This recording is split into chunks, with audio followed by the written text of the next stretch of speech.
14 லட்சம் கோடி அவ்வளவு காசு கொடுத்து அந்த கம்பெனி அப்போ வாங்கியிருக்காங்க. இன்றைய பணத்துல அது வந்து ஒரு 23 லட்சம் கோடிக்கு சமம். அப்போ அந்த கம்பெனியுடைய வேல்யூ வந்து அவ்வளவு பெரிய ஒரு அமௌண்ட் பாருங்க.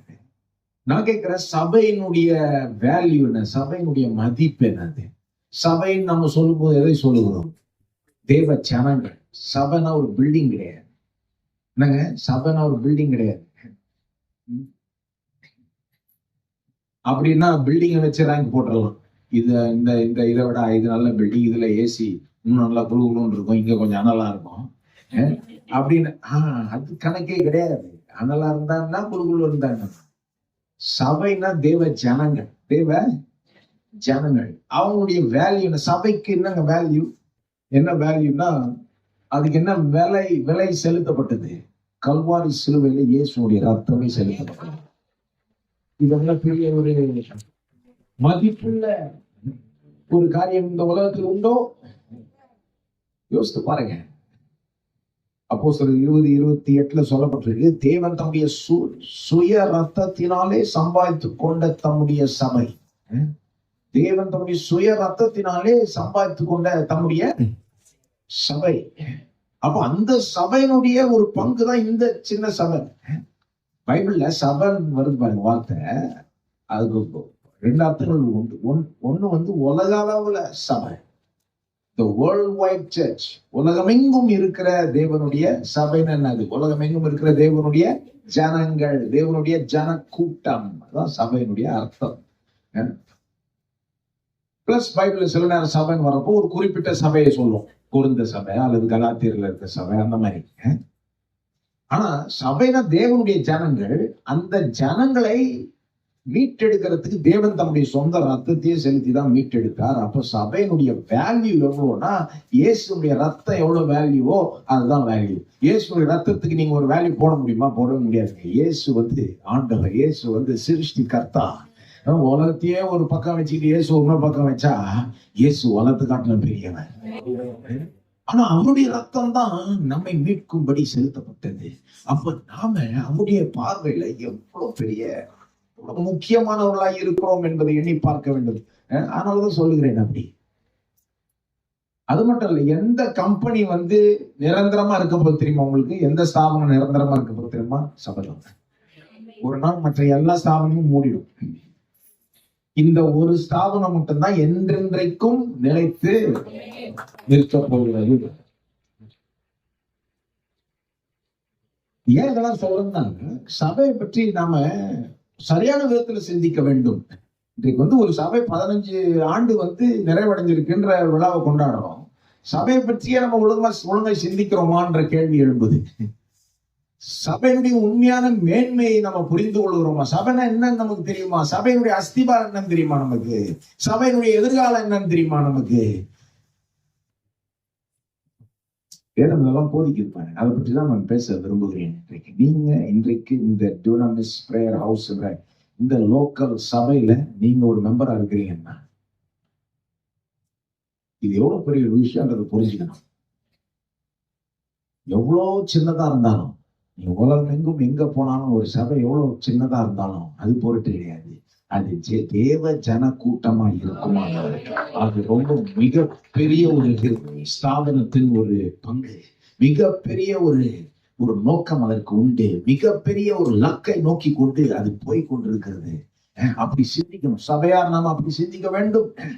ஆகவே இன்றைக்கு சபையை பற்றி நான் ஒரு பகுதியிலிருந்து உங்களுக்கு எடுத்து போதிக்க விரும்புகிறேன். மத்தேயு 16:18. சபையினுடைய அஸ்திபாரம் என்ன? மேலும் நான் உனக்கு சொல்லுகிறேன், நீ பேதுருவாய் இருக்கிறாய். இந்த கல்லின் மேல் என் சபையை கட்டுவேன். பாதாளத்தின் வாசல்கள் அதை மேற்கொள்வதில்லை. உங்களுக்கு தெரியும் நினைக்கிறேன் இந்த பகுதி. ஆனாலும் இதுல சில காரியங்களை நீங்க கவனிக்கணும்னு விரும்புகிறேன். இது எப்படி நாம சில நேரம் பாருங்க, இன்றைக்கு வந்து நான் இந்த குறிப்பிட்ட சபையை பற்றி பேசல, உலகமெங்கும் இருக்கிற தேவ ஜன கூட்டத்தை பற்றி பேசுகிறேன். நாம பாருங்க, ஒரு இடத்துல வாசித்தேன் நானு, ஒவ்வொரு நாளும் 500 புது சபைகள் உண்டாக்குறதும், 500 புது சபைகளுக்கு மேற்பட்ட சபைகள் ஃபார்ம் ஆகுதுன்றாங்க. அப்போ எத்தனையோ ஆயிரம் லட்சக்கணக்கான சபைகள் இருக்கு உலகத்துல எடுத்துக்கிட்டீங்கன்னா. ஆனா நம்ம எல்லாருமே தேவனுடைய அல்லது இயேசுடைய சரீரம் என்று வேதம் சொல்லுது. இயேசுடைய சரீரம் ஆகிய சபை. அப்போ நம்ம நான் வந்து ஏஎஃப்டி சர்ச், நீங்க டூனாமிஸ் பிரேயர் ஹவுஸ். ஆனா அது அவ்வளவு முக்கியம் கிடையாது. நாம எல்லாருமே இயேசுடைய சரீரமாகிய சபை. அதனாலதான் நீங்க நீ கூப்பிடுறாங்க இல்லையா? நமக்கு உங்களுக்கும் எனக்கும் ஒரு இணைப்பு இருக்கு, ஒரு ஒற்றுமை இருக்குது. அது என்னன்னா இயேசுதான். இயேசுதான் நம்மளை இணைக்கிறார். இயேசுவின் பேர்ல நமக்கு இருக்கிற அந்த விசுவாசம் நம்மை இணைக்குது. ஒருவர் மீது ஒருவர் நம்ம அன்பு கூற வைக்குது பாருங்க. அப்போ நான் அந்த சபையை பற்றி பேசுகிறேன். ஆனா அதை எடுத்துக்கிட்டு நம்ம எல்லா சபைக்கும் அப்ளை பண்ணிக்கலாம். சரிங்களா? சபையினுடைய அஸ்திபாரம் என்ன? திரும்ப சொல்றேன், சபைனா பில்டிங் கிடையாதுங்க. இன்னைக்கு இந்த பில்டிங்ல இருப்பீங்க, நாளைக்கு இதை விட சிறந்த பில்டிங்ல போவீங்கன்னு நம்புறேன். அதை விட முக்கியமான ஆளு நீங்க இன்றைக்கு விட சிறந்த ஆட்கள் ஆகுவது. என்னங்க? ஏன்னா நீங்க தான் சபை. என்ன சொல்ற? நாங்க தான் சபை. ஜனங்க தான் சபை. ஜன கூட்டம் தான் சபை. கரெக்டா புரிஞ்சுக்கணும். நாம மற்ற மதங்கள் மாதிரி கிடையாது. ஏதோ ஒரு ஸ்ட்ரக்சரை, ஒரு பில்டிங்கையோ, ஒரு கோவிலையோ, ஒரு அந்த மாதிரி ஒரு காரியத்தை நம்பிக்கிட்டு அப்படிலாம் கிடையாது. எங்க இருந்தாலும் தேவ ஜனம் தான் சபை தான். சபையினுடைய அஸ்திபாரம் என்னென்று இங்க நமக்கு சொல்லப்படுது பாருங்க.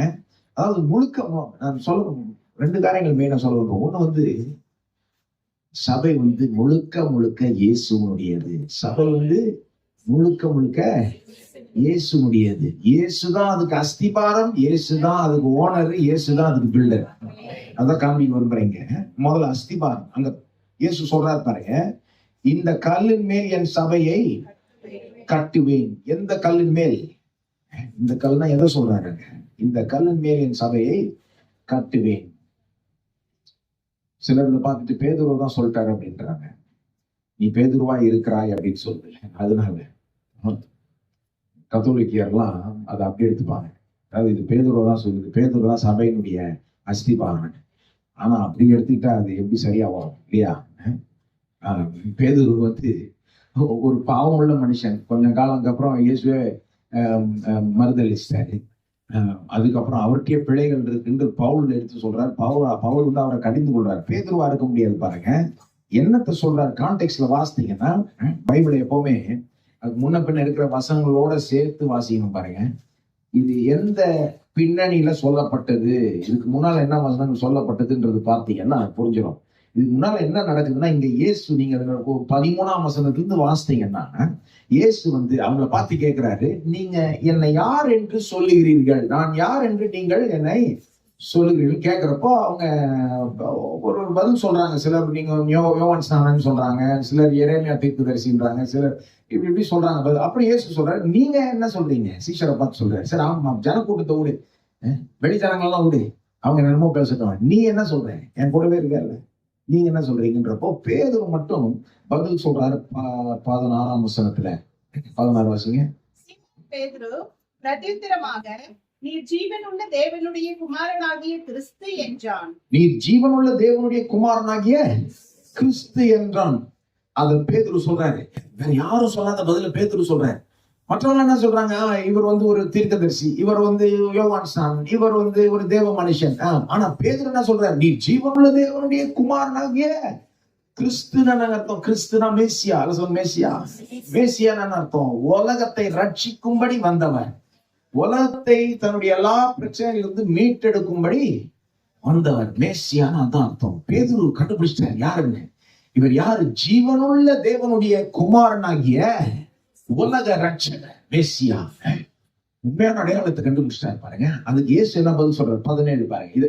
இத வாசிக்கிற பிறகுதான் 18 வாசித்தா புரியும். 17 வாசிக்க. இயேசு அவனை நோக்கி, யோனாவின் குமாரனாகிய சீமோனே, நீ பாக்கியவான். மாம்சமும் ரத்தமும் இதை உனக்கு வெளிப்படுத்தவில்லை, பரலோகத்தில் இருக்கிற என் பிதா இதை உனக்கு வெளிப்படுத்தினார். மேலும் நான் உனக்கு சொல்லுகிறேன், நீ பேதுருவாய் இருக்கிறாய். இந்த கல்லின் மேல் என் சபையை கட்டுவேன், பாதாளத்தின் வாசல்கள் அதை மேற்கொள்வதில்லை. அப்போ 16 இருந்து அப்படியே வாசித்து வந்தீங்கன்னா என்ன 17 என்ன சொல்றாரு இயேசு? பேதுருவே, நீ பாக்கியவான். மாம்சமும் ரத்தமும் இதை உனக்கு வெளிப்படுத்தவில்லை, பரலோகத்தில் இருக்கிற என் பிதா இதை உனக்கு. இது வந்து உனக்கு நீனா கத்துக்கல. இது மற்றவன் உனக்கு கற்று தரவில்லை, மாம்சமும் ரத்தமும் உள்ள மற்ற மனிதர்கள் உனக்கு கற்று தரவில்லை, பரலோகத்தில் இருக்கிற என் பிதாவே உனக்கு இதை வெளிப்படுத்தி இருக்கிறார். என்னை குறித்த உண்மையை பரலோகத்திலிருந்து நீ உனக்கு இந்த வெளிப்பாடு உனக்கு கிடைச்சிருக்கு, பிதாவே உனக்கு வெளிப்படுத்தி இருக்கிறான்னு சொல்லிட்டு தான் சொல்றாரு. மேலும் மேலும்னா இன்னும் சொல்றேன் கேளு, மேலும் நான் உனக்கு சொல்லுகிறேன், நீ பேதுருவாய் இருக்கிறாய் இந்த கல்லின் மேல். சோ இதுல இன்னொரு காரியமும் புரிஞ்சுக்கணும் பாருங்க. பேதுருன்ற வார்த்தைக்கு அர்த்தமே சின்ன கல். அர்த்தம் என்னது? சிறிய கல். ஆக்சுவலா பேதுருடைய பேர் பேதுருவே கிடையாது, சீமோன். சீமோன்ற ஆளதான் இயேசு என்ன பண்றாரு, பேரை மாத்திட்டாரு, நீ பேதுரு அப்படின்ட்டார். சிலருடைய பேர் அந்த மாதிரி மாத்தினாரு பாருங்க. தேவன் பேரை மாத்துறப்போ அதுல ஒரு பெரிய நோக்கம் இருக்குன்னு அர்த்தம். நீ ஒரு சிறிய கல், பேதுரு, அந்த பெட்ரோஸ், கிரேக்க மொழியில பெட்ரோஸ்ன்றது அர்த்தமே என்னது, சிறிய கல். அப்ப அதை அப்படி வாசித்தீங்கன்னா தான் புரியும். ஏன்னா அதுக்கப்புறம் இந்த கல்லின் மேல் கட்டுவேன் வருதுல, கிரேக்க மொழியில எப்படி தெரியுமா வருது, நான் உனக்கு சொல்லுகிறேன், நீ பெட்ரோஸா இருக்கிற இந்த பெட்ரா மேல என் சபையை கட்டுவேன். நீ பெட்ரோஸா இருக்கிற இந்த பெட்ரா மேல. அப்போ கிரேக்க மொழியை தெரிஞ்சாதான் அதனுடைய அர்த்தமே புரிஞ்சுக்கும் பாருங்க. ஏன்னா நம்ம தமிழ்ல வாசிக்கிறப்போ இந்த கல்லின் மேல், ஆங்கிலத்துல வாசித்தா கூட அது தெரிய வருது. கிரேக்க மொழியை கேட்கிறப்போ எப்படி இருக்கு, நீ பெட்ரோஸா இருக்கிற இந்த பெட்ரா மேல கட்டுறேன்னா, நான் பெட்ரானா பெரிய கல், பெட்ரானா பெரிய பாறை, பாறைக்கல் மாதிரி. இப்ப என்ன சொல்றாரு பேதுருட்ட, 17, 18 ஒட்டுமொத்தமா சேர்த்து சொல்றேன் கேளுங்க, அல்லது 16ல இருந்து 15ல இருந்து சொல்றேன். 15ல என்ன கேட்டாரு, நான் யாருன்னு நீ சொல்றப்பா. 16ல பேதுரு சொல்றாரு, நீ ஜீவனுள்ள தேவனுடைய குமாரனாகிய கிறிஸ்து, உலக ரட்சகர், உலகத்தையே ரட்சிக்கும்படி பரலோகத்திலிருந்து வந்திருக்கிறேன், ஜீவனுள்ள தேவனுடைய குமாரனா இருக்கிறீர் அப்படின்னு சொன்னோன்னு இயேசு சொல்றாரு, இதை வேற எந்த மனுஷனும் உனக்கு போதிக்கல, பரலோகத்திலிருந்து என் பிதாவே உனக்கு இதை வெளிப்படுத்தினார். இன்னும் சொல்றேன் கேட்டுக்கோ, இந்த வெளிப்பாட பெற்றதுனால நீ ஒரு சின்ன கல், ஆனா அந்த பெரிய கல், அதாவது என் மேல இயேசுதான் அந்த பெரிய கல், அவரை குறித்த சத்தியம் தான் அந்த பெரிய கல்னு சொல்லலாம். இயேசு பெரிய கல்னு சொல்லலாம், அஸ்திபாரம் சொல்லலாம். அதை விட குறிப்பா இந்த பகுதியில அவரை குறித்த சத்தியம், அவரை குறித்த இயேசுவை குறித்த உண்மை, இந்த சத்தியத்தின் மேல என் சபையை கட்டுவேன். அப்படின்னு அர்த்தம், உன்ன மாதிரி பரலோகத்திலிருந்து யார் யாருக்கு இந்த சத்தியம் வெளிப்படுதோ அவர்களை வைத்துக் கொண்டு என் சபையை கட்டுவேன். உனக்கு கிடைச்சிருச்சு, இந்த மீதி 11 பேர் கிடைக்கல வெளிப்பாடு. 12 சீஷர் இருந்தாங்க பாருங்க, பேதுருக்கு தான் அப்ப கிடைச்சது. ஏசு என்ன சொல்றாரு, உன்ன மாதிரி ஆட்களை வச்சு சபையை கட்டுவேன். ஒரு பில்டிங்கை கட்டுறதுன்னா கற்கள் வேணும். தேவனுடைய சபை பில்டிங் கிடையாது, இது ஜன கூட்டமா இருக்கிறதுனால ஜீவனுள்ள கற்களால கட்டப்படுகிறது. யார் அந்த ஜீவனுள்ள கற்கள்? நாம தான். அப்ப என்ன சொல்றாரு, பேதுருவே, உன்ன மாதிரி யார் யாருக்கு பரலோகத்திலிருந்து என்ன குறித்த வெளிப்பாடு கிடைச்சிருச்சோ அவர்களை வச்சு நான் ஒரு அருமையான ஒரு மாளிகையை கட்டுவேன். நீங்க பேதுருடைய நிருபத்தெல்லாம் வாசித்தீங்கன்னா பேதுரு அப்படியே சொல்லுவார் எடுத்து, நீங்க ஒரு மாளிகையா இருக்கிறீங்க, ஆவிக்குரிய மாளிகையா இருக்கிறீங்க அப்படின்லாம் எடுத்து சொல்லுவார் பாருங்க. அப்போ அஸ்திபாரம், சபையுடைய அஸ்திபாரம் என்னங்க? இயேசு கிறிஸ்து. ஆனா வெறும் அப்படி சொன்னா பத்தாது, இயேசு கிறிஸ்துவை குறித்த சத்தியம், வெளிப்பாடுன்னு சொல்லலாமா? இயேசு கிறிஸ்துவை குறித்த வெளிப்பாடு யார் யாருக்கு அது கிடைச்சிருக்குதோ அவங்கதான் சபையில உண்மையிலே அங்கத்தினர். அவங்கதான் உண்மையிலே சபையில அங்க. சபைக்கு வரவங்க எல்லாம் அங்கத்தினர் கிடையாது, சபையினுடைய ரெஜிஸ்டர்ல இருக்கிறவங்க எல்லாம் அங்கத்தினர் கூட கிடையாது. தேவனுடைய பார்வையில யார் யாருக்கு இயேசுவை குறித்த அந்த மேலான வெளிப்பாடு கிடைச்சிருக்கோ அவங்கதான் உண்மையான ஜீவன் உள்ள கல். அவர்களை வைத்துதான் தேவன் இந்த சபையை கட்டுகிறார். நான் கேட்கிறேன், உங்களுக்கு இயேசு குறித்த வெளிப்பாடு கிடைச்சிருச்சா? அதுதான் மெயின் பாருங்க. அதுதான் நமக்கும் உலகத்தில் உள்ள ஆட்களுக்கு என்னங்க வித்தியாசம்? நாம இந்த பில்டிங்ல உட்காந்துட்டு இருக்கோம், அவங்க வெளியே இருக்கிறாங்கன்றத வித்தியாசம் கிடையாது. நாம பரவாயில்ல, ஆனா எல்லாம் பரவாயில்லன்னு சகிச்சுக்கிட்டு இருக்கிறோம், அவங்க வெளியே எல்லாம் முடியாதுன்னு இருக்காங்க, அதான் வித்தியாசம் கிடையாதுங்க. நம்ம உடையா வித்தியாசம், சட்ட துணியா வித்தியாசம், ஹேர் கட்டா வித்தியாசம். என்ன வித்தியாசம் சொல்லுங்க? என்ன வித்தியாசம்னா அவங்களுக்கு இந்த ஜீவனுள்ள தேவனுடைய குமாரனை குறித்த சத்தியம் தெரியல. அவங்களுக்கு தெரியல. ஒருவேளை சிலர் கேட்டுக்கலாம், ஆனாலும் அவங்க உள்ள போல, அவங்க அதை ஏற்றுக்கொள்ளல, அவங்களுக்கு அது உதிக்கலன்னு சொல்லலாமா? நமக்கு உதிச்சிருச்சு. எத்தனை பேருக்கு இந்த சத்தியம் உதிச்சிருச்சு? இயேசுதான் உலக ரட்சகர், நம்மை ரட்சிக்கும்படி வந்து விட்டார். அதை புரிந்து கொண்டவர்கள் தான் உண்மையான அந்த சபை. அதை புரியாதவர்கள் உண்மையான சபையே கிடையாது. அப்போ பாருங்க, எங்க சபை கொஞ்சம் பெரிய சபை, ஆயிரக்கணக்கான ஜனம் வராங்க. அவங்க எல்லாருமே ஜீவன் உள்ள கல்லுன்னு சொல்ல முடியாது. சொல்ல முடியாது, உண்மைதாங்க. ஏன்னா சிலர் வந்து சும்மா பார்க்கலான்னு வராங்க. எப்பவுமே நீங்க சபையை பற்றி போய் பைபிள் காலேஜ் எல்லாம் படிச்சீங்கன்னா போதிப்பாங்க. விசிபிள் சர்ச்னு ஒன்று இருக்கு, இன்விசிபிள் சர்ச்னு ஒன்று இருக்கு. காணக்கூடிய சபைன்னு இருக்கு, காணக்கூடாத. அப்படின்னா என்னன்னா, காணக்கூடிய சபைனா வந்திருக்கிற கூட்டம், ஜன கூட்டம் பாக்குறப்ப எல்லாரும் சபை மாதிரி தெரிகிறாங்க. ஆனா தேவன் ஒருத்தருக்கு தான் இருதயம் தெரியும். எல்லாரும் வந்து இயேசுவை குறித்த சத்தியம் அவங்களுக்கு ஒன்றும் புரியல. சிலர் தான் இப்பதான் கத்துக்க வராங்க. நாங்க சொல்றது எல்லாத்தையும் வாங்க, தாராளமா வாங்க, யார் வேணா வரலாம். இயேசுவை நம்புறவங்க தான் வரணும்னு கிடையாது, யார் வேணா வரலாம். யார் வேணா இந்த சபை கூட வரலாம்னு நான் நினைக்கிறேன். இல்லையா? வர்றது நல்லதுதான். ஆனா எல்லாருமே சபை அங்க திறந்து நம்ம நினைச்சுக்க கூடாது. யார் யாருக்கு இந்த சத்தியம் புரிஞ்சிருச்சோ அவங்களுக்குள்ள ஒரு பெரிய மாற்றம் ஏற்பட்டிருக்கிறது. இயேசுவை குறித்த சத்தியம் புரிஞ்சிருச்சு, அவங்க அந்த இயேசுவை நம்பி விட்டார்கள்னா அவர்கள் சபையில சேர்ந்துட்டாங்க, தேவனுடைய சபையில சேர்ந்துட்டாங்க. பிரேயர் ஹவுஸ்ல கிடையாது, தேவனுடைய சபையில சேர்ந்துட்டாங்க. நான் கேட்கிறேன், நீங்க தேவனுடைய சபையில சேர்ந்துட்டீங்களா? அல்லது ஏதோ உங்க குடும்பம் இங்க வருதுன்றதுனால வரீங்களா? உங்களுக்கு வந்து ஒவ்வொரு தனிப்பட்ட நபருக்கும் இயேசு யார் என்பது புரிந்து கொள்ள வேண்டும், அதை நம்ப வேண்டும். அவர்கள் தான் உண்மையான தேவனுடைய சபையா. ஏன்னா இயேசு யாருன்றதை தெரிஞ்சுக்கிட்டீங்கன்னா அது வாழ்க்கையை மாத்திரும். இயேசு என்னை ரட்சிக்கும்படி வந்தார், என்னை மீட்டெடுக்கும்படி வந்தார்.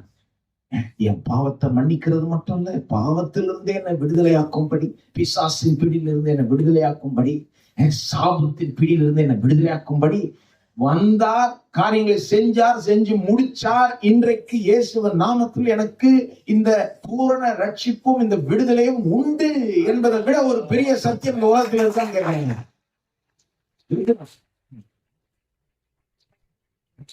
இதை விட பெரிய சத்தியம் தான் இருக்காங்க. அதை விட பெரிய நியூஸ் ஏதாவது இருக்கா? சுவிசேஷமுடைய அர்த்தமே என்ன தெரியுமா? நல்ல செய்தி, நற்செய்தி, குட் நியூஸ். என்ன குட் நியூஸ பார்த்தீங்க? நீங்க நியூஸ பார்த்தாலே பேடா தான் இருக்கு. துர்ச்செய்தி தான் சொல்றாங்க, மோசமான கெட்ட செய்தி தான் சொல்றாங்க. நியூஸ பார்த்தாலே இது பயங்கரமா அங்க நடந்துச்சு, இங்க நடந்துருச்சு. ஆனா நாம சபையில பிரசங்கிக்கப்படுகிறது என்னது? நற்செய்தி, நல்ல செய்தி. ஜீவனுள்ள தேவன் தம்முடைய சொந்த குமாரனை அனுப்பினார் 2000 வருஷம்னால.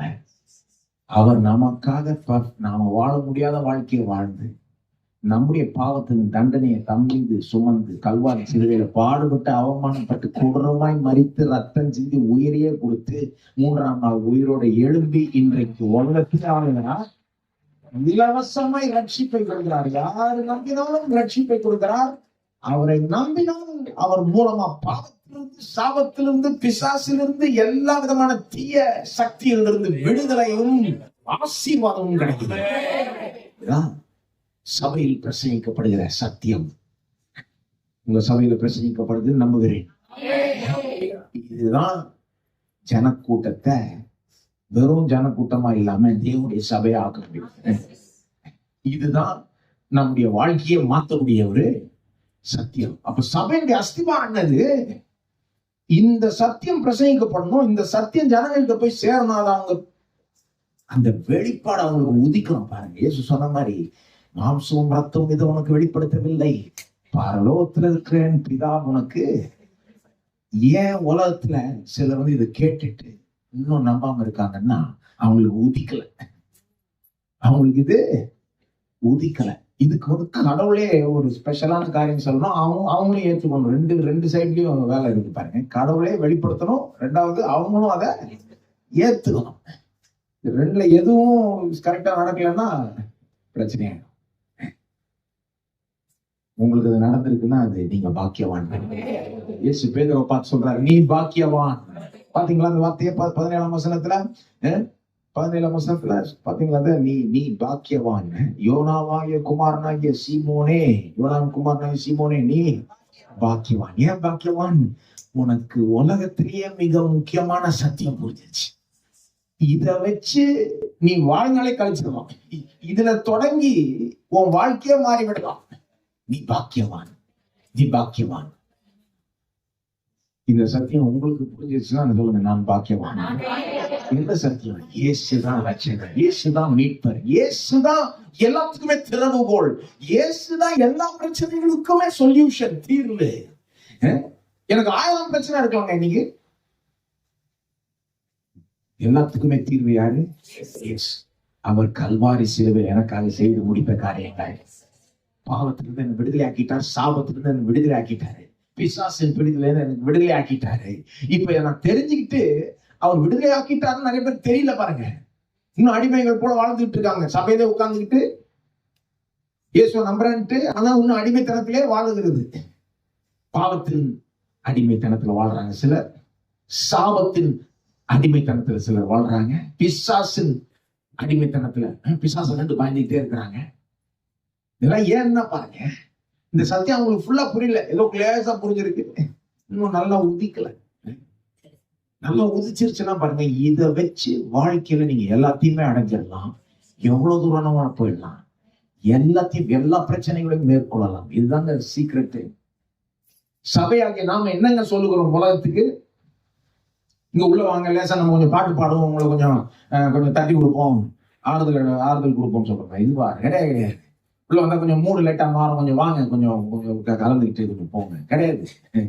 நாம என்ன சொல்றோம்னா, இங்க உள்ள வாங்க, உட்கார்ந்து கேளுங்க, நாங்க உலகத்து பிரச்சனைகளுக்கான தீர்வை இங்க பிரசங்கிக்கிறோம். இந்த இயேசு கிட்டதான் எல்லாமே இருக்குது. இவர்கிட்ட வந்துட்டா என்ன பிரச்சனை இருந்தாலும் அதனுடைய தீர்வு இவராகவே இருக்கிறார்.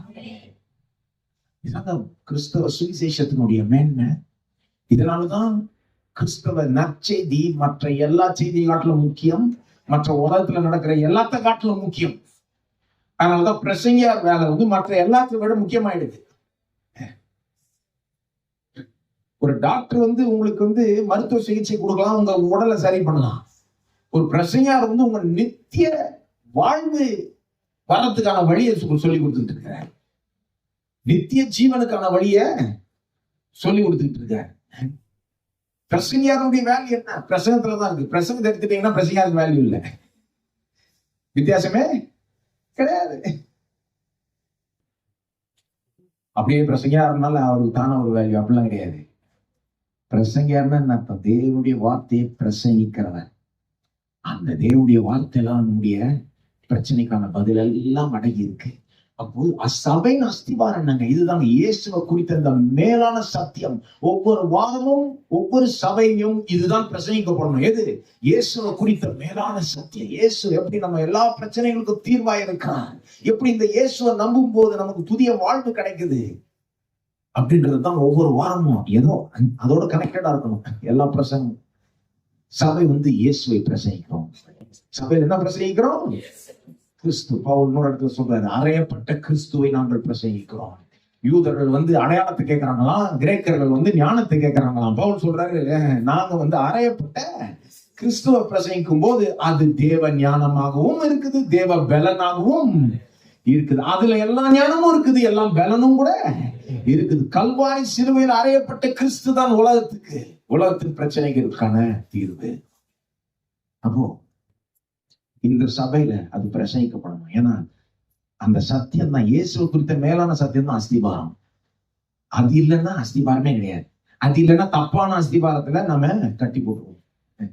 தப்பான அஸ்திபாரத்துல கட்டி போட்டா அது நிக்காதுன்றது மட்டும் இல்ல, அது அவனுடைய சபையாகவும் இருக்காது. ஏன்னா அவர் சொல்ற அடுத்த பாயிண்ட் பாத்தீங்களா, அஸ்திபாரம் அவரை குறித்த மேலான சத்தியம். அடுத்து என்ன சொல்றாரு? நான் கட்டுவேன் இந்த கல்லின் மேல் என், எப்படி சொல்றாரு 18ல, நீ பெதுவாய் இருக்கிறா, இந்த கல்லின் மேல் என் சபையை கட்டுவேன், இந்த கல்லின் மேல் என் சபையை, இந்த கல்லின் மேல் என் சபையை கட்டுவேன். ரொம்ப உரிமைப்படுறாரு இயேசு. வேற யாரும் இந்த மாதிரி பேச முடியுமா? அவர் ஒருத்தர் தான் அப்படி பேச முடியும். ஏன்னா அவர் தான் ஓனர், என் சபை. அவர் தான் கட்டுகிறவர், அவர் தான் அஸ்திபாரம், அவர் தான் ஓனர், அவர் தான் கட்டுகிறவர். என் சபை எவ்வளவு உரிமையோடு சொல்றாரு, என் சபை, என் சபை. என் சபையா இருக்கணும்னா அது என்ன பற்றி போதிக்கிற சபையா இருக்கணும், என்ன உயர்த்துகிற சபையா இருக்கணும். அந்த சத்தியம் ஜனங்களுக்கு புரிஞ்சு அதுல அவங்க கலந்து கொள்றப்போ இந்த சபையில உண்மையிலே நுழைறாங்க. இந்த அஸ்திபாரத்தின் மேல கட்டப்படுகிறார்கள். அதை நானே கட்டுவேன்றாரு. யார் கட்டுவா? அப்ப நான் சொல்ல விரும்புகிறேன், இந்த சபையாருக்கு, உங்க சபையில இந்த இயேசு உயர்த்தப்படுவார் என்றால், இயேசு உயர்த்தப்படுவார் என்றால் அப்படின்னா கரெக்டான அஸ்திவாரத்துல நம்ம தொடரணும்னு அர்த்தம். அப்படிப்பட்ட சபையை இயேசுவை கட்டுவார், இயேசுவை கட்டுவார், இயேசுவை கட்டுவார். ஒரு மனுஷன் கட்டுறது கிடையாது, ஒரு பாஸ்டர் கட்டுறது கிடையாது. ஏங்க ஒரு பில்டிங்கை கட்டிடலாங்க, ஏதோ ஆராதனை கூட நடத்திடலாம். சபையை கட்டுறதுன்னா ஜனங்களுடைய வாழ்க்கையை கட்டுறது. உங்க ஒவ்வொருத்தருக்கும் ஒரு பேக்ரவுண்ட் இருக்கு பாருங்க, ஒரு கதை இருக்கு பாருங்க, உங்க ஒவ்வொருத்தருக்கும் பிரச்சனை இருக்கு பாருங்க. அதுல இருந்தெல்லாம் உங்களுக்கு விடுதலை கிடைச்சு உங்க வாழ்க்கை, தனிப்பட்ட உங்க வாழ்க்கைகள் கட்டப்படுவதுதான் சபை. ஆனா அழகா ஒட்டு மொத்தமாய் சேர்க்கக்கூடியவர் யாரு? தேவன் ஒருத்தர் தான்.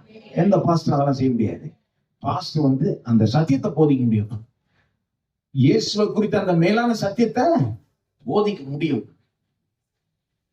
ஒருவேளை தனிப்பட்ட விதத்துல நீங்க வந்தீங்கன்னா ஏதோ ஜெபமோ ஆலோசனையோ அந்த மாதிரி கொடுக்க முடியும். ஆனா அதெல்லாம் கூட இயேசுவை நோக்கி தான் நம்ம பாருங்க. ஒருபோது கிறிஸ்தவ ஊழியர்கள் பாருங்க, சில அவங்களும் ஜனங்க தங்க இது மேல கட்ட பாத்துறாங்க.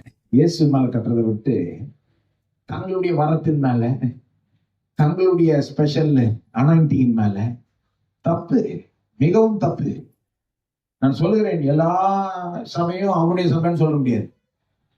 எப்படி எல்லா ஜனங்களும் தேவ ஜனங்களா இல்லாம இருக்கலாமோ, அதே போல எல்லா சபையும் கூட அவருடைய சபையா இல்லாம இருக்கலாம். அவருடைய சபை என்பது அடையாளம் என்ன? அவர் உயர்த்தப்படுகிறார், அவர் உயர்த்தப்படுகிறார். மனிதன் உயர்த்தப்படுவதில்லை, அவர் உயர்த்தப்படுகிறார். அவரை குறித்த மேலான சத்தியம் போதிக்கப்படுது, அதன் மேல ஜனங்களுடைய வாழ்க்கை கட்டப்படுது. அவரை நம்ப அவங்க வாழ்க்கை கட்டி எழுப்பப்படுது பாருங்க. அதுதான் உண்மையான ஒரு சபை.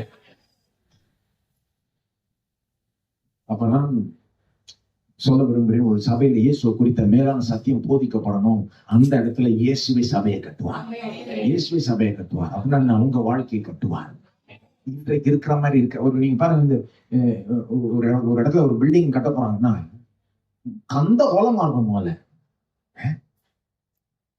இந்த பக்கம் போனீங்கனாலே தூசி அடிக்கும், பார்க்கறதுக்கே சகிக்க முடியாது. ஆனா இதே ஒரு வருஷம் கழிச்சு பாருங்க, அப்படியே அழகா இருக்கும். அது போலதான் சபைக்குள்ள வருகிறவர்கள் கட்டி எழுப்பப்பட வேண்டும். அவங்க வாழ்க்கை கந்தகோலமா இருந்தா கூட, மிக மட்டமான ஒரு விதத்துல இருந்தா கூட, கொஞ்ச நாள் கழிச்சு இயேசு குறித்த அந்த மேலான வெளிப்பாடுகள் மூலமாய் அவங்க வாழ்க்கை தொடர்ந்து மாறிக்கொண்டு மலரு அழகான ஒன்றாய் ஆக முடியும். இயேசு அதை செய்வார். உங்க போதகர் மூலமாய் இயேசு அதை செய்வார். என் சபையை, இந்த கல்லின் மேல் என் சபையை கட்டுவேன், கட்டுவேன் அப்படின்னா இயேசு செய்வார். ஆனா எப்படி செய்வார்? மனுஷன் மூலமா செய்வார், போதகர் மூலமா செய்வார். கடவுள் எப்பவுமே மனிதர்கள் மூலமாய் செய்ய விரும்புகிறார். வேணா தனியா செஞ்சுட்டு போயிடலாம், போதகரும் வேணா யாரும் வேணாம் போதுங்க அப்படின்லாம். ஆனா என்ன பண்றாரு? மனிதர்களை பயன்படுத்துகிறார். அவருடைய பெரிய கிருபை. அவர் மட்டும் எங்களை பயன்படுத்த விரும்பலன்னா எங்களுக்கு எல்லாம் எந்த பங்கும் கிடையாது. ஆனா அவர் பயன்படுத்த விரும்புகிறார். வேணா தானா செஞ்சுட்டு போகலாம், ஆனா அது அவருடைய ஸ்டைல் கிடையாது. அவருடைய ஸ்டைல் எப்படி? சாதாரண ஒரு மனுஷனை எடுத்து மற்றவங்களை ஆசீர்வதிக்கும்படி பயன்படுத்துவார். அதுதான் அவருடைய ஸ்டைல். நீங்க பாருங்க, வேதத்துல இருக்கிறவங்க எல்லாமே அவங்க எல்லாம் சாதாரண ஆட்களை தான் தொடங்கினாங்க. எல்லாம் ஹீரோஸா தொடங்கல. ரொம்ப சாதாரண, ரொம்ப அடிமட்டத்துல தாவீது எடுத்து சொற்ப ஆடுகளை மேய்த்து கொண்டுதான் அப்படிப்பட்ட ஒரு சின்ன ஒரு மேய்ப்பனாகிய ஒரு பையனை கூட்டு போய் ராஜாவாக்கி விட்டேன். இந்த மாதிரிதான் பைபிள்ல உண்மையான ஹீரோ யாருன்னா அவர்தான் ஹீரோ. ஸ்டார்ட் பிகினிங், தொடக்கத்துல இருந்து ஹீரோ அவர் ஒருத்தர் தான். மற்றவங்க எல்லாம் போக போக ஹீரோ ஆனவங்க. ஃபர்ஸ்ட் ஜீரோவா இருந்து அப்புறம் பிறகு ஹீரோ ஆனவங்க. ஆனா மனுஷனை பயன்படுத்தி சபையை கட்டுவார். ஆனா அவர் தான் கட்டுறார். ஆனா அவங்க மூலமாய் கட்டல. நல்ல வேலை எங்க மூலமா செய்யணும்னு அவர் விரும்புகிறார். இல்லைன்னா எனக்கு வேலை இருக்காது, இல்லைன்னா என் வாழ்க்கைக்கு அர்த்தமே இருக்காது. ஊழியர்களாகிய நாம் பாக்கியவான்கள். தேவன் எங்களை பயன்படுத்த விரும்புகிறார். நாங்க ஏதோ ஸ்பெஷல்ன்றதுனால கிடையாது. சில நேரம் ஊழியர்கள் அந்த மாதிரி காமிச்சுப்பாங்க, அப்படிலாம் கிடையாது. அவருடைய கிருபை, அவருடைய இரக்கம், அவருடைய தயவு. நாங்க உங்களை போல சாதாரண மனிதர்கள் தாங்க. அவர் பிரித்து எடுக்கிறார் எங்களை. நீ என் ஊழியத்துக்கு முழு வாழ்க்கையை என் ஊழியத்தை செய்வதற்கு அர்ப்பணின்னு பிரித்து, அவருடைய ஒரு இனிஷியேட்டிவ்னாலதான், ஒரு தொடக்க ஒரு செயல்னாலதான் நாங்க பிரித்தெடுக்கப்படுகிறோம். அவருக்கென்று நாங்க எங்களே அர்ப்பணிக்கிறோம். நாங்களும் உண்மையா செய்யணும், கண்டிப்பா எங்களுடைய பங்கும் அதுல இருக்கு. ஆனா அவர் எங்கள் மூலமாய் செய்ய விரும்பலன்னா இது இப்படி நடக்கவே நடக்காது. ஆகவே உங்க ஊழியர் மூலமாய் அவர் கட்டுவார், ஆனா அவரே கட்டுவார். ஆகவே உங்களுடைய போதர்களுக்காக ஜெபிங்க, ஞானமேதிக்காக தொடர்ந்து ஜெபிங்க. அவருக்கு இம்பாசிபிள், அதாவது இருக்கிறதுல கஷ்டமான வேலை போதர்களுக்கு தான். பில்டிங்கை கட்டிடலாம், ஆனா எப்படி ஒரு சிலருடைய வாழ்க்கையை கட்டி எழுப்புவது முடியவே முடியாது. கடவுள் தான் செய்யணும். அதனாலதான் நம்ம ஜெபிக்கணும், போதவருக்காக ஜெபிக்கணும். அவருக்கு தேவனுடைய ஞானம் தேவைப்படுது, எல்லாம் தேவைப்படுது. இதெல்லாம் ஏன் சொல்றேன்னா, அடுத்த சில வருடங்கள் எப்படி நீங்க எந்த பாதையில போகணும்ன்றதை சொல்லி கொண்டிருக்கிறேன். எந்த அஸ்திபாரத்தின் மேல் தொடர்ந்து இந்த சபை கட்டப்பட வேண்டும், இயேசுவை குறித்த மேலான சத்தியங்கள், அந்த அஸ்திபாரத்தின் மேல்தான் சபை கட்டப்பட வேண்டும். இயேசுவை பற்றி நீங்க 1000 வருஷம் போதிச்சாலும் அது தீரவே தெரியாது. அவர் அவ்வளவு பெரியவர், அவ்வளவு நல்லவர், அவ்வளவு வல்லவர். என் சபையில மார்க் எழுதின சுவிசேஷத்துல நான் பகுதியா போதிச்சுட்டு வரேன். தெரியுமா உங்களுக்கு? மார்க் 1ஆம் அதிகாரம் தொடங்கி மார்க் 14ஆம் அதிகாரத்துக்கு வந்திருக்கேன். இப்போ இயேசுவை பார்க்க இன்னும் ஆச்சரியமா இருக்கு. இவ்வளவு நல்ல ஆண்டவர், இவ்வளவு வல்ல ஆண்டவர், இவ்வளவு அருமையானவர். அவரை பார்க்க அவர் மேல விசுவாசம் அதிகரிக்குது. வாழ்க்கையில என்ன சந்திச்சாலும் மேற்கொண்டலாம்ன்ற தைரியம் வந்துருது பாருங்க. அவரை போதிச்சு தீரவே தீராது. இதுதான் சபையினுடைய வேலை. இயேசுவை போதிக்கிறது தான் சபையினுடைய வேலை. என்கிட்டவா நான் உனக்கு ஜெபம் பண்றேன் அப்படி இல்லை. இயேசுவை உயர்த்தி பிடிக்கிறேன். எல்லா ஜனங்களும் இயேசுவை மேன்மையா பார்த்து பிடிச்சு அவரை நம்ப அவங்க வாழ்க்கையை மாறி. அன்னையுடைய வாழ்க்கை ஏன் மாறலாம்? இயேசுடைய சத்தியம் அவங்களுக்கு புரியல, உதிக்கல பாருங்க. ஆகவே உங்க பாஸ்டருக்காக ஜெபிங்க. இயேசுவை குறித்த சத்தியம் அவருக்கு அதிகமாய் வெளிப்பட வேண்டும். அவருக்கு வெளிப்பாடு அதிகமா கிடைச்சாதான் அவருக்கு கொடுக்க முடியும், இல்லையா? அதனால உங்க பாஸ்டர்மார்களுக்காக ஜெபிங்க, உங்களுக்காக ஜெபிங்க, உங்க சபைக்காக ஜெபிங்க. ஏன்னா இயேசுவே கட்டுவார், இயேசுவே கட்டுவார். அவர் தான் ஓனர், அவர் தான் பில்டர் பாருங்க. அடுத்தது, அப்ப இயேசுதான் அஸ்திபாரம். இயேசுதான் அஸ்திபாரம், இயேசுதான் ஓனர், இயேசுதான் பில்டர். சபையினுடைய அஸ்திபாரமும் ஓனரும் பில்டரும் இயேசுவே. அடுத்தது, இந்த சபை அவர் கட்டுவேன்ட்ட பிறகு என்ன சொல்றாரு? அடுத்தது, இந்த கல்லின் மேல் சபையை கட்டுவேன், பாதாளத்தின் வாசல்கள் அதை மேற்கொள்வதில்லை. அப்படின்னா பாதாளத்தின் வாசல்கள் அதை மேற்கொள்வதில்லைன்னா என்ன அர்த்தம்? பாதாளம்னா அந்த காலத்துல அந்த வார்த்தை எப்படி பயன்படுத்துவாங்கன்னா, அதாவது செத்து ஒருத்தவங்க மறிச்ச பிறகு அவங்களை அடக்கம் பண்றோம்ல, அந்த பாதாளத்துக்கு போய் விட்டாங்க அப்படின்ற மாதிரி சொல்லுவாங்க. அதான் மரணம், மெயினா மரணத்தை குறிக்குதுன்றாங்க. பைபிள்ல பாத்தீங்கன்னா மரணம் தான் எல்லாத்தை விட பெரிய ஒரு சத்துரு போல வர்ணிக்கப்படுது. ஒரு விதத்துல பிசாசும் இருக்கிறான், மரணமும் இருக்கு பாருங்க. 1 கொரிந்தியர் 15 பவுல் சொல்றாரு, the last enemy is death. கடைசி சத்துரு எது? மரணம். கடைசி சத்துரு அது ஏன்னா மற்ற எல்லாத்தையும் வென்றெல்லாம், மரணம் மட்டும் எல்லாரையும் தோற்கடிக்கிறது போல தெரியுது. என்ன செஞ்சாலும் எல்லாருமே கடைசியில ஒரு நாள் செத்துறாங்க. மரணம் அவங்களுக்கு விடுகிறது. அதனால பைபிள் பாருங்க, அதை அங்கீகரிச்சு என்ன சொல்லுதுன்னா, கடைசி சத்துரு மரணம். ஆனா இயேசு மரணத்தையே ஜெயித்து விட்டார். உண்மைதானே? எல்லாரும் பாதாளத்துக்கு போனாங்க, வெளியே வரல. ஆனா இயேசு மட்டும் வெளியே வந்துட்டாங்க. ஒரு புது சிருஷ்டியாய் அவர் எழுப்பப்பட்டாரு. இன்றைக்கு என்றென்றைக்கும் உயிரோட இருக்கிறார், ஜீவிக்கிறார், ஆளுகிறார். மரணத்தையும் வென்று விட்டார். அவர் சொல்றாரு, நான் கட்ட சபை எப்படி இருக்கும்னா, என்ன மட்டும் மரணம் வெல்லாதுன்னு இல்ல, என் சபையை கூட மரணம் வெல்லாது. என் சபை கூட மரணம் வெல்லாதுன்னு என்ன அர்த்தம்? எந்த மரணமே நம்மளை ஜெயிக்க முடியாதுன்னா வேற எந்த சத்துருவும் நம்மளை ஜெயிக்கவே முடியாது. நாம தான் ஜெயிக்கிறோம். நாம தான் மரணத்தையே நாம வெல்லுகிறோம்னா அப்போ பிசாசையும் நாம வெல்லுகிறோம். அப்படிதான் எடுத்துக்கணும். பாதாளத்தின் வாசல்கள் அதை மேற்கொள்வதில்லை. வாசல்னா அந்த காலத்துல அந்த வாசல்ல தான் பவரே இருக்கும் பாருங்க. ஒரு ஒரு நகரத்தினுடைய பவர் எல்லாம் எங்க இருக்கும்? அதிகாரிகள் எல்லாம் எங்க இருப்பாங்க? வாசல் இருப்பாங்க. பெரிய பெரிய ஆட்கள், மூப்பர்கள் எல்லாம் எங்க இருப்பாங்கன்னா ஒரு ஊரினுடைய வாசல்ல இருப்பாங்க. பாதாளத்தின் வாசல்னா மரணத்தினுடைய பவர் சென்டர், ஹெட் குவார்டர்ஸ்.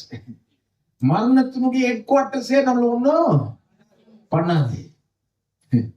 பிசாசனுடைய ஹெட் குவார்டர்ஸே ஒண்ணும் பண்ண முடியாது.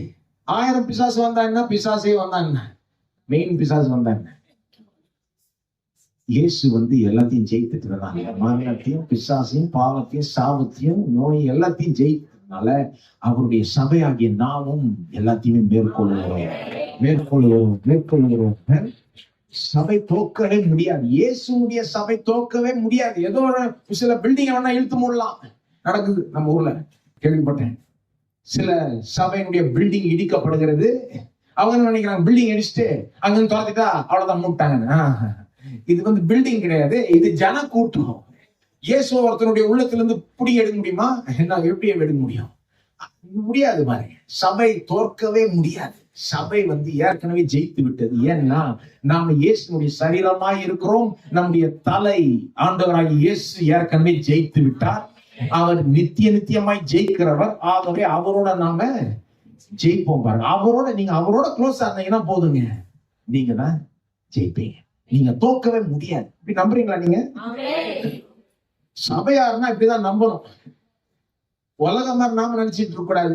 ஐயோ இத்தனை 1000 பிரச்சனைகள் இருக்கு, இதெல்லாம் எப்படி மேற்கொள்ள போறோம், எப்படி முன்னேற போறோம். நம்முடைய தலை இயேசு.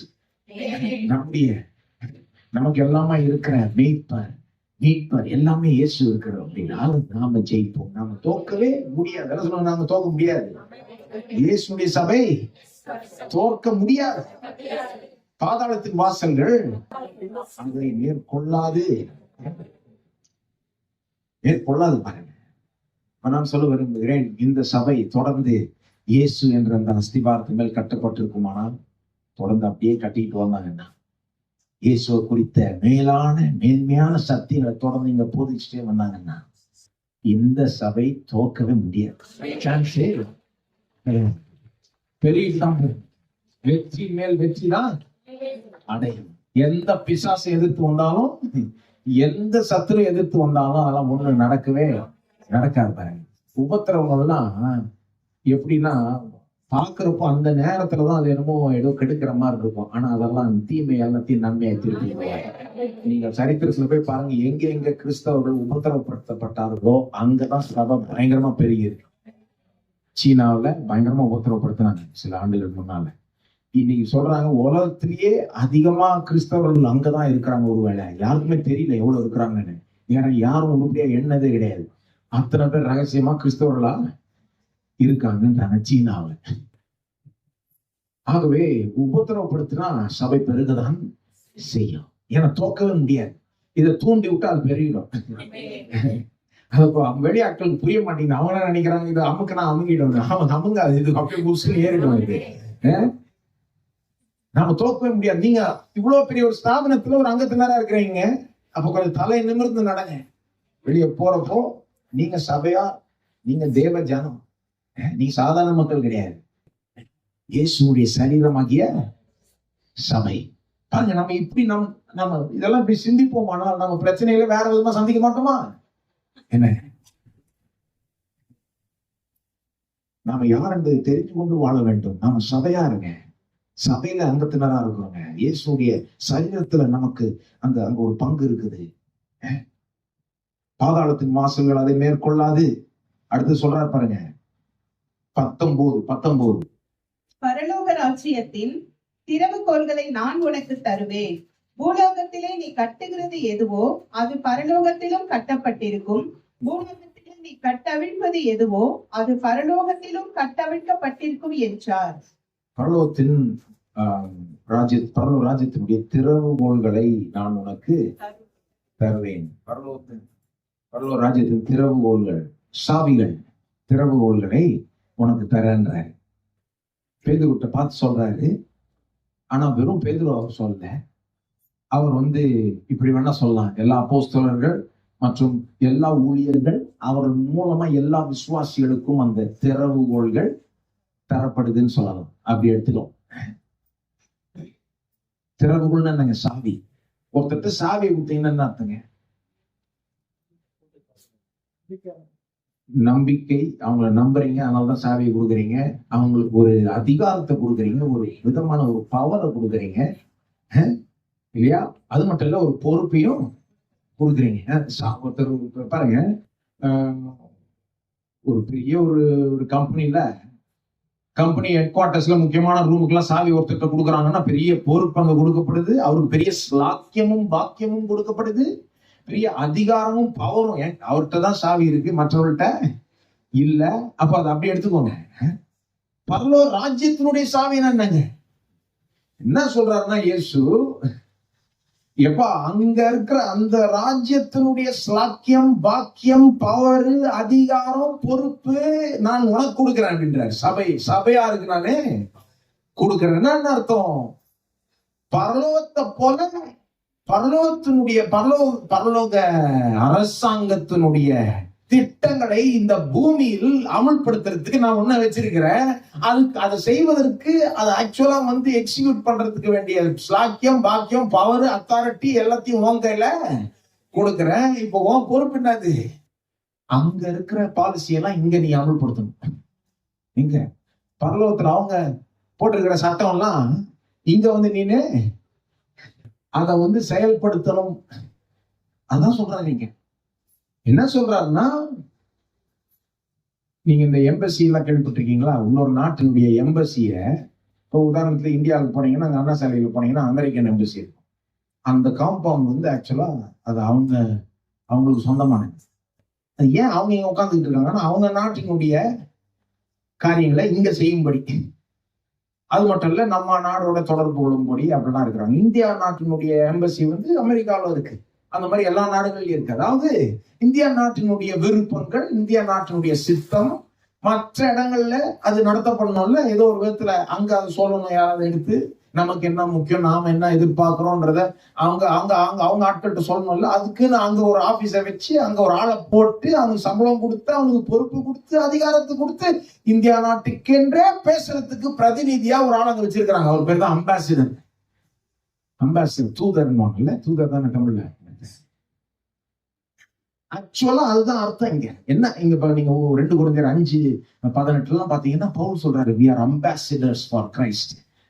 கிறிஸ்துவுக்காக நாங்க ஸ்தானாதிபதிகள் அப்படின்றாரு. என்ன சொல்றது தெரியுமா? இயேசு பேதுருவை பார்த்து, பேதுரு மூலமா என்ன தெரியுமா சொல்றாரு? சபையாருக்கு நான் பரலோக ராஜ்யத்தினுடைய பொறுப்பையும், ஸ்லாக்கியத்தையும், பாக்கியத்தையும், அதிகாரத்தையும், வல்லமையும் எல்லாத்தையும் கொடுக்கிறேன். இப்போ உன் பொறுப்பு என்ன? எங்க அரசாங்கம் விரும்புறத இந்த இடத்துல நீ நடப்பிக்கணும். அப்படின்னா பூமியில ஒரு சின்ன குட்டி பரலோகத்தை நீ ஏற்படுத்தணும். பாத்திருக்கீங்களான்னு தெரியல, சென்னையில அமெரிக்கன் எம்பசி எவ்வளவு பெருசுன்னு பாத்திருக்கீங்களா? என்ன செய்யுங்க, அங்க இருக்கிற மெயின் ஆளுடைய வீடு எவ்வளவு பெருசு தெரியுமா? அவர் வீடு போட் கிளப் ஏரியால 10 ஏக்கர் நிலத்துல அப்படியே வேற லெவல்ல வாழ்ந்துட்டு இருப்பாரு. அது ஏன்னா அவரு அந்த நாட்டினுடைய தூதர். அவர் இந்த நாட்டின் லெவல்ல வாழ மாட்டார், அந்த நாட்டின் லெவல்ல தான் வாழும். அவர் ஓட்டுற கார் எல்லாமே அங்கிருந்து வரும். அதே போலதான் இந்தியா நாட்டினுடைய தூதர்கள் மற்ற இடத்துக்கு போறப்போ ஆப்பிரிக்கால ஏதாவது ஒரு ஏழை நாடா இருக்கலாம், ஆனா இந்தியா நாட்டின் தூதர்னால அவருக்கு ஒரு மேன்மை இருக்கும். அவருக்கு இங்க இருந்து ஒரு நல்ல காரை கொடுத்து அமைச்சிருப்பாங்க, ஒரு நல்ல வீட்டுல வச்சிருப்பாங்க. இந்த மாதிரி என்ன சொல்ல வரேன்னா, அந்த மாதிரி ஒரு வெளிநாட்டினுடைய அல்லது ஒரு பரலோக நாட்டினுடைய தூதராய் தேவன் நம்மளை இங்க வச்சிருக்கிறார் சபையாக பூமியில. ஏன் அவர் என்ன சொல்றாரு? நான் உனக்கு எல்லாத்தையும் தரேன், அதிகாரத்தை தரேன், வல்லமையை தரேன், ஞானத்தை தரேன், பலத்தை தரேன், கிருபையை தரேன். உன் பொறுப்பு என்ன? பூமியில என்னுடைய ராஜ்யத்தை நீ ஸ்தாபிக்கணும். பூமியில என்னுடைய ராஜ்யத்தினுடைய சித்தத்தையும் நோக்கத்தையும் நீ நிறைவேற்ற நீ உன்னுடைய பங்கை செய்ய வேண்டும்.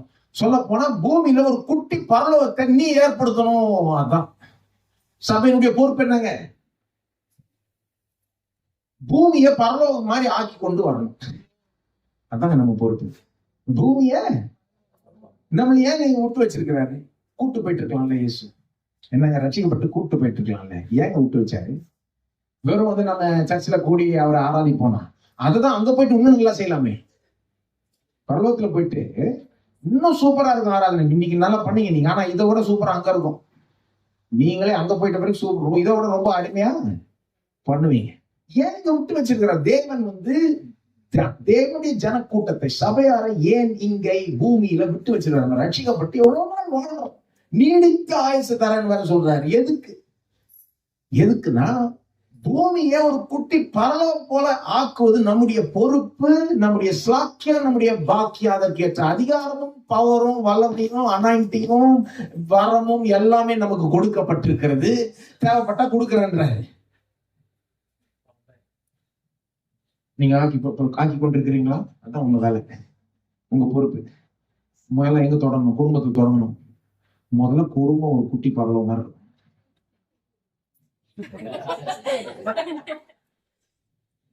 எப்பவுமே தேவன் வந்து முதல்ல அங்க இருக்கிற இடத்துல தான் தொடங்க சொல்லுவார். சீசர்ல பார்த்து சொன்னாரு, உடனே செய்யாத காத்திரு, பரிசுத்த ஆவியானவர் மேல் வருவார், அப்போ உனக்கு வல்லமை வரும், அப்புறம் நீ வந்து எனக்கு சாட்சியா இருப்பாய். எங்க இருப்பாய்? எருசலேமில், யூதேயாவில், சமாரியாவில், பூமி எங்கும். அப்படின்னு அர்த்தம். இருக்கிற இடத்துல முதல்ல தொடங்கப்பா. எங்கேயோ போறேன்ட்டு போவாங்க. எருசலேம்ல முதல்ல சொல்லு. முதல்ல எருசலேம்ல எனக்காய் சாட்சியாயிரு, அப்புறம் சுற்றி இருக்க வட்டாரங்கள், அதுக்கப்புறம் தான் பூமியின் கடை முனை மட்டும். அப்ப நான் கேட்கிறேன், முதல்ல உங்க குடும்பத்தை நீங்க ஒரு குட்டி பரவ மாதிரி ஆக்கி கொண்டிருக்கிறீங்களா? இதுதான் உங்க பொறுப்பு. கிறிஸ்தவ குடும்பங்கள் வித்தியாசமா இருக்கணும். மற்ற குடும்பம் மாதிரி இருந்தா அப்புறம் என்னத்தை சொல்லி நாம தேவ ஜன கூட்டம் சொல்லி என்ன பண்ணுவோம்? கிறிஸ்தவ திருமணங்கள் வித்தியாசமா இருக்கணும். எபேசியர் 5 சொல்லப்படுது இல்லையா, புருஷர்மார்களே கிறிஸ்து சபை அன்பு கூறுவது போல நீங்க உங்களுடைய மனைவிகளை அன்பு கூறுங்கள். சபையை அன்பு கூர்ந்து தம்முடைய சொந்த உயிரையே கொடுத்தார். யார்? எஸ். புருஷரை பார்த்து சொல்லுது, மனைவி நீ அந்த மாதிரி அன்பு கூறுன்னு. எப்படி? இதுதான் எதிர்பார்க்கிறார் தேவன். மனைவியை பார்த்து சொல்றாரு, சபை வந்து கிறிஸ்துவுக்கு தனியை கீழ்ப்படுத்திக் கொள்வது போல நீங்க புருஷன்மார்களுக்கு உங்களையே கீழ்ப்படுத்திக் கொள்ளுங்கள். அப்ப நம்முடைய குடும்பமே வித்தியாசமா இருக்கணும். அங்க தொடங்கணும் பாருங்க. நம்முடைய பிள்ளைகள் வளர்க்கிற விதம் எல்லாமே வித்தியாசமா இருக்கும். நாம வேலை செய்யற விதம் அப்பதானங்க நாம என்னமோ பாருங்க. இந்த தூதர் நான் சொன்ன அம்பாசிடர், அவர் ஓட்டுற காலம் வித்தியாசம், அவர் செய்யற வேலையும் வித்தியாசம். அவரை பற்றி பார்த்தாலே மேல இருந்து கீழே பார்த்தாலே அவர் நம்ம ஊர் ஆள் மாதிரி இருக்க மாட்டாரு. எல்லாமே அவரை பற்றி வித்தியாசமா இருக்கும். ஓஹோ இவர் அந்த அவங்க இதை சேர்ந்தது அப்படின்னு ஈஸியா புரிஞ்சுப்பாங்க.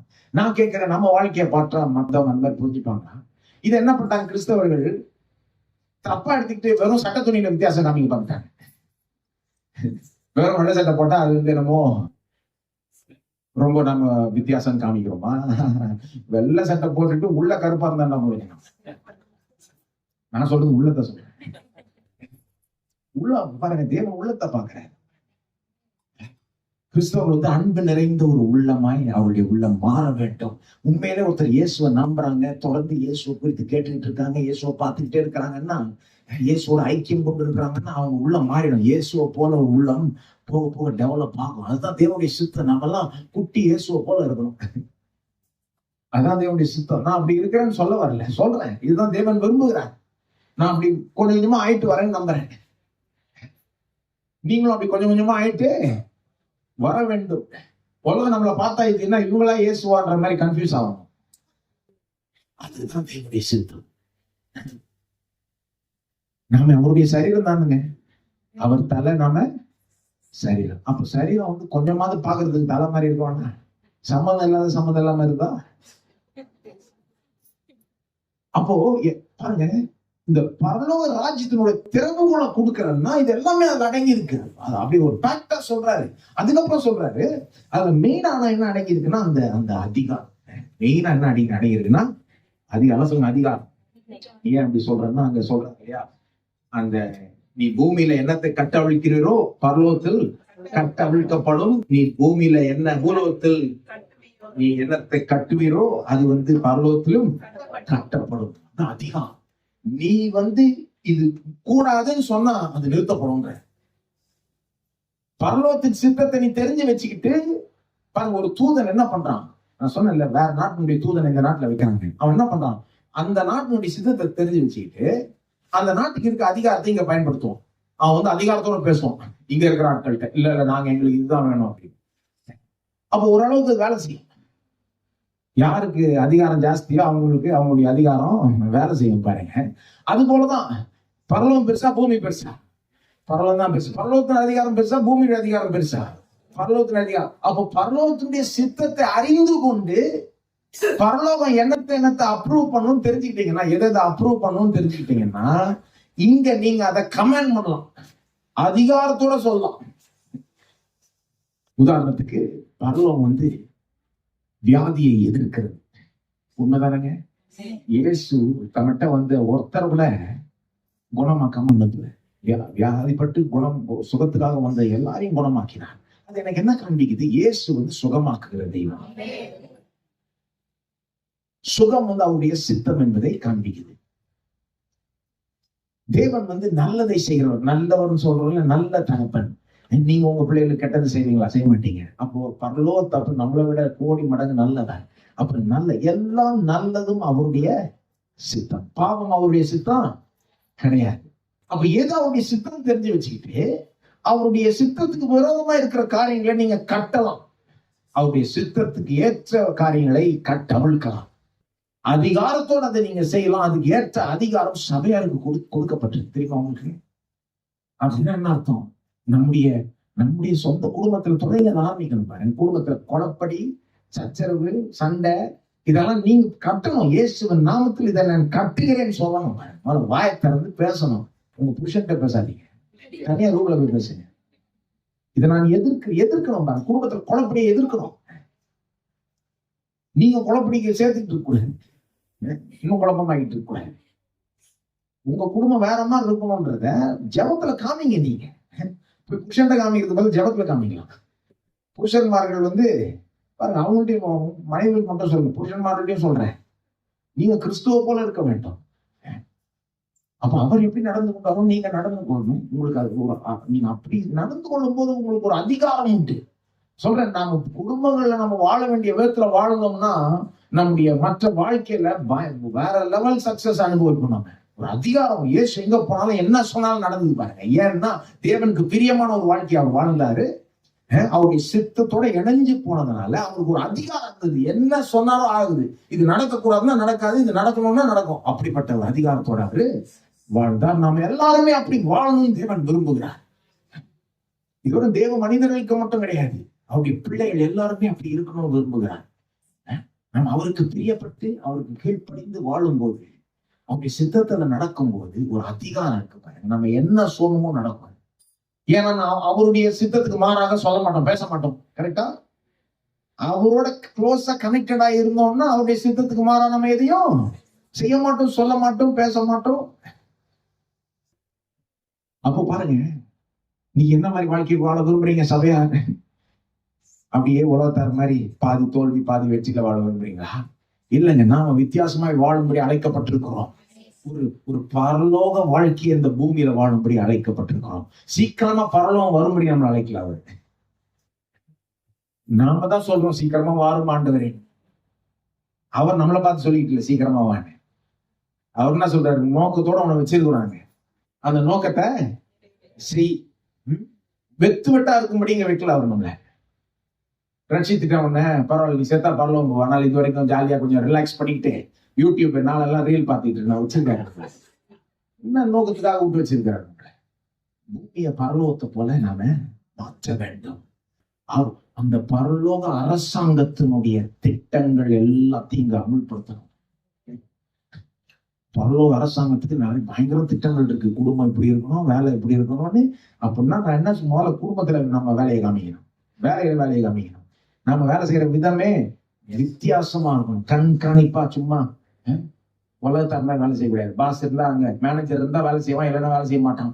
சம்பளம் கொஞ்சம் வாங்கிட்டு கிறிஸ்தவர்கள் அப்படி இருந்தா ஒரு பெரிய பாருங்க, அது தேவன் அதை கண்டு பிரியப்படவில்லை.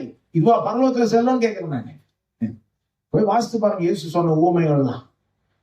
ஊழியக்காரன் மத்த 24, 25 எல்லாம் ஊமை சொல்றாரு. எப்படி அவர் 2ஆம் முறையில வந்து நமக்கு கொடுத்த வேலையை நம்ம செஞ்சோமான்னு கேள்வி கேட்பாரு.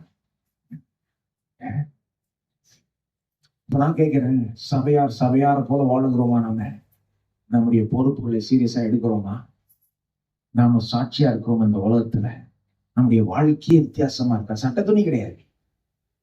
நம்முடைய குடும்பங்கள், நம்முடைய வேலை செய்யற விதம், நம்முடைய திங்கிங், நம்முடைய எல்லாமே பாருங்க. பாவத்தை விட்டு விடுறது மட்டும் இல்ல, நீதியை செய்வது, நற்கிரியை செய்வது, மற்றவர்களுக்கு அன்பு காமிக்கிறது, இரக்கம் காமிக்கிறது. யாராவது நம்மளை பார்த்தா கொஞ்சம் இவங்க இயேசு மாதிரி இருக்கிறாங்கன்னு சொல்ல முடியுமா? அந்த அளவுக்கு நம்ம இருக்கிறோமா? அதுதான் தேவனுடைய நோக்கம். இங்க இருக்கிற ஒவ்வொரு மனிதனும் ஒரு மேலான வாழ்க்கைய வாழணும். அதுதான் சபையார். சபையார் வந்து ஒரு சபை வந்து ரொம்ப மேன்மையான ஒரு நீங்க அதுல ஒரு அங்கத்தினரா இருக்கிறீங்கன்னா உங்களுக்கு ரொம்ப மேலான ஒரு திட்டத்தையும் ஒரு சித்தத்தையும் தேவன் வச்சிருக்கிறார். அதை நீங்க அடையணும்னு விரும்புகிறார். நான் சொல்றேன், அதெல்லாம் என்னங்க பேசுறீங்க, என் வாழ்க்கையில இல்லவே இல்லை, சம்மந்தம் இல்லாம என்னத்தையோ பேசுறீங்கன்னு சொன்னீங்கன்னா நான் என்ன சொல்லுவேன்? அஸ்திபாரம் தப்பு. எங்க கோளாறா இருக்குது? அஸ்திபாரம் சரியா இருந்ததுன்னா இதெல்லாம் நடக்கும். அஸ்திபாரம் சரியா இல்லைன்னா எதுவுமே பில்டிங்ல உருப்படியாவே இருக்காது. அப்போ எங்க போகணும்? திரும்ப அங்கதான் போகணும். இயேசுவை குறித்த சத்தியத்துக்கு தான் நம்ம போகணும். இதுக்கு மேல நான் போக விரும்பல. ஒரே அலுவலா இருக்கு இல்லையா? முடிச்சிடலாம் நாம. நான் உங்களுக்காக ஜெபம் பண்ண விரும்புகிறேன். உங்களுடைய சபைக்காக ஜெபம் பண்ண விரும்புகிறேன். இந்த அஸ்திபாரத்துல நீங்க தொடர்ந்து கட்டப்பட வேண்டும் என்று நம்ம ஜெபம் பண்ணலாமா? உங்களுடைய போதருக்காக ஜெபம் பண்ண பசுமையான மணி, அவருடைய மகன் டேனி, அவருடைய குடும்பம்.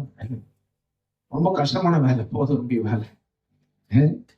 இந்த எல்லா சப்ஜெக்ட் காட்டிலும் மேன்மையான சப்ஜெக்ட் தேவனை பற்றி அவர்கள் போதிக்கணும், கிறிஸ்துவ பற்றி போதிக்கணும்.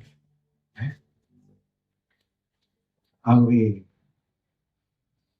நாம் எல்லாரும் ஜெபிக்கலாம். ஸ்தோத்திரம் ஆண்டவரே, ஸ்தோத்திரம் ஆண்டவரே. அன்புள்ள பரலோக பிதாவே, இயேசு நாமத்தில் வருகிறோம், உம்மை ஸ்தோத்திரிக்கிறோம், துதிக்கிறோம் ஆண்டவரே. ஸ்தோத்திரம். அப்படியே எழுந்து நின்று அப்படி ஸ்தோத்திரியுங்கள் அவரே. இப்படிப்பட்ட ஒரு மேலான சபையில உங்களுக்கு ஒரு பங்கை கொடுத்ததுக்காக ஸ்தோத்திரியுங்கள். நீங்க யாரா வேணா இருக்கலாம், சாதாரண ஒரு ஆளா இருக்கலாம். ஆனா அசாதாரண இயேசுவை குறித்த சத்தியத்தை புரிஞ்சுக்கிட்டீங்கன்னா, அது உங்க மனசுக்குள்ள போயிடுச்சுன்னா, இந்த இயேசுவை நீங்க நம்புறீங்கன்னா, இந்த மேன்மையான சபையில நீங்களும் ஒரு அங்கத்தினர், தேவனுடைய சபையில நீங்க ஒரு அங்கத்தினர். இதை காட்டிலும் ஒரு பெரிய பாக்கியம் இந்த உலகத்திலே இல்லை. ஸ்தோத்திரம் ஆண்டவரே. உங்களுடைய சபைக்காக நன்றி ஆண்டவரே. உங்களுடைய உயிரை கொடுத்து எங்களை நேசிச்சீர். கல்வாரி சிலுவையில உங்களுடைய அன்பை எங்களுக்கு வெளிப்படுத்தினீர். ஓ ஆண்டவரே, தொடர்ந்து எங்களை வழி நடத்துகிறீர், தொடர்ந்து எங்களை ஆசீர்வதிக்கிறீர், எங்களுக்கு போதிக்கிறீர். இன்றைக்கும் எங்களுக்கு போதிச்சதற்காக நன்றி ஆண்டவரே. ஓ இந்த சபைக்காக நன்றி. டுனாமிஸ் பிரேயர் ஹவுஸ்க்காக நன்றி செலுத்துகிறோம்.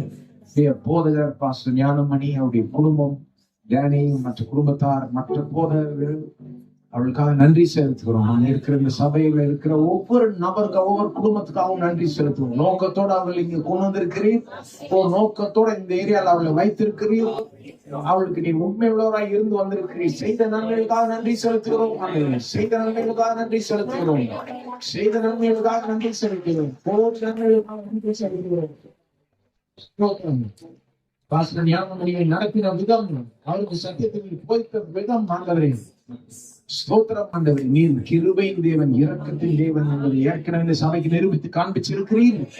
15 வருடங்களாய் அவளுக்கு உண்மையுள்ளவராய் இருந்திருக்கிறீர். தொடர்ந்து நீ உண்மையுள்ளவராய் இருப்பீர்கள், சந்தேகமே இல்லை. நீர் நல்லவர், கர்த்தர் நல்லவர், அவர் கிருபை என்றும் உள்ளது. கர்த்தர் நல்லவர், அவர் கிருபை என்றும் உள்ளது. கர்த்தர் நல்லவர், அவர் கிருபை என்றும் உள்ளது. நீ நல்லவரா இருக்கிறபடியா, நீ கிருபை என்றும் உள்ளதா இருக்கிறபடினால நாங்க நல்லா இருக்கும். இந்த சபை நல்லா இருக்கும். பாஸ்டர் ஞானமணி நல்லா இருப்பார், அவருடைய குழுவும் நல்லா இருக்கும். நிச்சயம் அவள் ஆசீர்வதிக்கப்பட்டிருப்பார்கள். அவர்கள் ஞானத்தில் பெருவார்களாக இயேசுவின் நாமத்தில் வாசமுள்ள மனக்கண்களை அருள் நீர் தாரும் ஆண்டவரே. விவேகத்தின் ஞானத்தின் ஆவி அவளுக்கு கட்டளையிடும் ஆண்டவரே. உடைய ஆவியினால் தொடர்ந்து அவளை நிரப்பி அபிஷேகித்து வல்லமையாய் பயன்படுத்தும் ஆண்டவரே. ஒவ்வொரு வாரமும் இந்த மேடையிலிருந்து இயேசுவை குறித்த மேன்மையான சத்தியங்களை, இயேசு நமக்காக செய்து முடித்த மேன்மையான காரியங்களை எடுத்து விவரிச்சு சொல்ல அவளுக்கு கிருபை செய்யும் ஆண்டவரே. இதை கேட்க அநேக ஜனங்கள் தொடர்ந்து கொண்டு வரும் ஆண்டவரே. இந்த சபை 1000 மடங்கு பெருகுவாய். பெருக்கம் தொடர்ந்து இந்த சபைக்கு இருக்கட்டும். எல்லா விதத்திலும் வெறும் ஜன கூட்டத்துல மட்டும் இல்ல, எண்ணிக்கையில மட்டும் இல்ல, எல்லா விதத்திலும் இந்த சபை பெருகட்டும். நாங்கள் பருகி பெருகி பூமியை நிரப்பி கீழ்ப்படுத்தி ஆண்டு கொள்வதுதான் நம்முடைய சித்தம். அது இங்க இருக்கிற ஒவ்வொருடைய வாழ்க்கையில் நடக்கட்டும். அவர்கள் பருகி பெருகி பூமியை நிரப்பி கீழ்ப்படுத்தி ஆண்டு கொள்ளட்டும். கீழ்ப்படுத்தி ஆண்டு கொள்ளட்டும். ராஜ்யத்தின் பரலோக ராஜ்யத்தின் திறவுகோள்களை கொடுத்திருக்கிறேன், அதிகாரத்தை கொடுத்திருக்கிறேன்.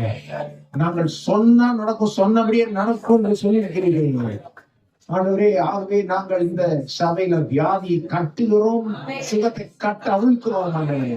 ஆகவே இந்த சபையில வறுமையை கட்டுகிறோம், செழிப்பை கட்ட அவிழ்க்கிறோம் இயேசுவின் நாமத்தில். ஆகவே இந்த சபையில குடும்ப பிரச்சனைகளை கட்டுகிறோம், குடும்பத்தில் சமாதானம் சந்தோஷத்தை கட்ட அவிழ்க்கிறோம் இயேசுவின் நாமத்தில்.